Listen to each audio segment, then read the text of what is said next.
The crisis was created by the establishment of the oligarchy. Ek qal id-deputat Franco De Bono f'kummenti lit-Times Online waqt li l-Prim Ministru Lawrence Gonzi u l-kap tal-Oppożizzjoni Joseph Muscat kienu għadin jiddibattu il-kriżi politika fil-pajjiż. Il-kriżi tintemm meta l-oligarkija li tfisser gvern immexxi mill-ftit għal ftit tinqered darba l dejjem għal Franco De Bono. B'hekk biss tista' terġa' tibda tirrenja id-demokrazija f'pajjiżna. Qal li anke ċertu negozjanti ilhom jilmentaw dwar din il-klikka.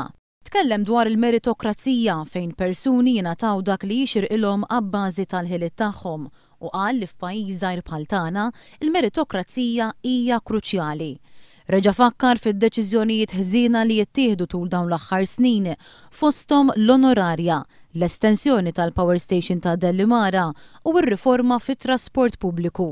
Qal li kienu dawn id-deċiżjonijiet u implementazzjonijiet ħżiena li waslu għal din l-instabilità.